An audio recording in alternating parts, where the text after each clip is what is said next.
Merci Madame la Présidente, Madame la Ministre, mes chers collègues. Il y a 3 ans, la loi Asile et Immigration était promulguée. 28e loi sur l'immigration et l'asile depuis 1980, elle n'est pas la première à avoir tenté d'assurer que les migrants soient accueillis dans la dignité. Cependant, des campements de fortune continuent de s'établir sur notre territoire. Ils ne peuvent évidemment pas garantir à leurs occupants les conditions de sécurité et de salubrité les plus élémentaires.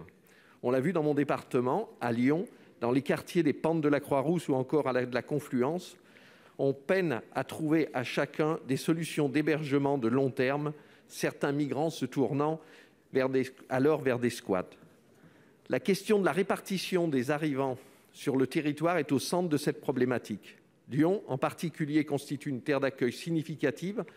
28% des demandes d'asile effectuées en région Auvergne-Rhône-Alpes sont déposées à Lyon et la région est la deuxième la plus sollicitée en termes de nombre de demandes. Deuxième plus sollicitée, elle n'est cependant que la 4e au classement du nombre de centres d'accueil et d'orientation après l'Occitanie, le Grand Est, la Nouvelle-Aquitaine. En effet, la question de l'orientation des migrants est indissociable de celle du caractère suffisant des infrastructures d'accueil. La loi Asile et Immigration, en son article 13, traitait pourtant de ces questions, avec le schéma national d'accueil des demandeurs d'asile et d'intégration des réfugiés. Elle prévoit que celui-ci fixe la part des demandeurs d'asile accueillis dans chaque région, ainsi que la répartition des lieux d'hébergement qui leur sont destinés. Madame la ministre, face aux conditions d'accueil insatisfaisantes dont nous sommes témoins, ne faut-il pas revoir les dispositions de la loi concernant l'hébergement ? Madame la ministre. Sénateur, effectivement, les modalités concrètes d'accueil des demandeurs d'asile en France demeurent, c'est vrai, un défi important, mais je veux dire que des progrès sensibles ont été réalisés grâce notamment à la mise en œuvre des dispositions qui ont été votées par le Parlement dans la loi de 2018.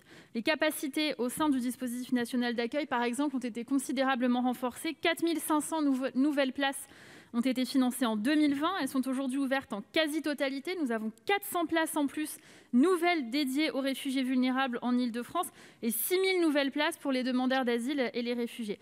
La région Auvergne-Rhône-Alpes, elle a été l'une des mieux dotées compte tenu des besoins importants que vous rappelez à juste titre, avec une dotation pour 2021 de 550 nouvelles places d'accueil. Elle le sera de nouveau en 2022. Et je souligne à ce titre que si l'État finance des places, l'un des défis pour nous, c'est souvent de convaincre les élus locaux sur place de l'opportunité de ces projets. Et le soutien des parlementaires est évidemment pour cela fondamental. D'autre part, les dispositions de la loi 2018 prévoyant un nouveau dispositif d'orientation des demandeurs d'asile depuis les régions les plus tendues, en particulier l'Île-de-France, elles sont effectives désormais depuis début 2021, comme je le disais dans mon propos liminaire. Et en un an, il a permis d'orienter plus de 15 000 demandeurs d'asile vers un hébergement dans des régions et ainsi de prévenir que ces personnes ne se retrouvent à la rue. Beaucoup reste à faire, c'est vrai, mais il y a eu des progrès sensibles, ils sont déjà là et je pense qu'il ne faut pas les ignorer. Je vous remercie. Merci. Monsieur Fialaire, vous avez 14 secondes.